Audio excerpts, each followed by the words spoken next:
بسم اللہ الرحمن الرحیم۔ سعودی عربیہ کی تازہ ترین اپڈیٹ کے ساتھ عبدالستار خان لغاری آپ کی خدمت میں حاضر۔ فرینڈ، اگر آپ میرے چینل میں نئے ہیں تو پلیز چینل کو سبسکرائب کر دیں۔ اگر آپ نے آلریڈی سبسکرائب کر رکھا تو اس کے لیے میں آپ کا مشکور ہوں۔ چلتے ہیں آج کی نیوز کی طرف۔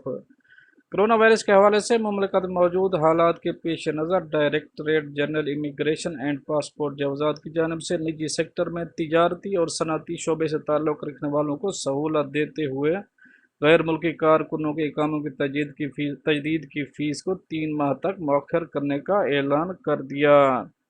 سعودی خبر رساں ایجنسی ایس پی اے کے مطابق محکمہ امیگریشن اینڈ پاسپورٹ جوازات کی جانب سے جاری ہونے والے بیان میں کہا گیا ہے کہ مملکت میں کووڈ-19 وائرس کی وجہ سے لوگوں کو جن مشکلات کا سامنا کرنا پڑ رہا ہے، انہیں قدرے کم کرنے کے لیے تاجروں اور صنعت کاروں کو 3 ماہ کی سہولت فراہم کرتے ہوئے ان کے کارکنوں کے اقاموں کی تجدید کی فیس 3 ماہ کے لیے مؤخر کر دی گئی ہے۔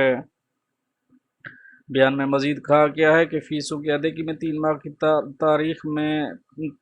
کی تاریخ میں تاخیر کا نفاذ 18 مارچ سے 16 جون تک کیا گیا ہے۔ جن کارکنوں کے اقامے مذکورہ تاریخوں میں ایکسپائر ہوئے ہیں، ان کے اقامے فی الحال بغیر فیس کے تجدید کر دیے جائیں گے۔ اقاموں کی تجدید کی فیس 3 ماہ کی مذکورہ مدت کے بعد بھی جمع کرائی جا سکے گی۔ وقتی طور پر تاجروں اور صنعت کاروں کو دی جانے والی رعایت کا مقصد ان پر اضافی بوجھ کم کرنا ہے۔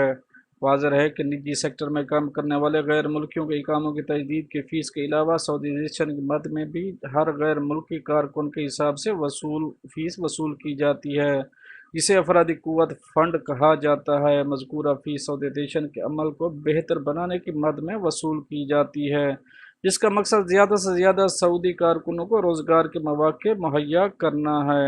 یاد رہے، مملکت قانون محنت کے مطابق غیر ملکی کارکنوں کے اقاموں کا اجرا اور تجدید کفیل یعنی آجر کی ذمہ داری ہے۔ اقامے کی تجدید کے ساتھ ساتھ میڈیکل انشورنس اور دیگر اداروں کی فیس بھی ادا کرنا ہے اس ادارے یا کمپنی کے ذمہ ہوتا ہے جہاں غیر ملکی کارکن ملازمت کرتے ہیں۔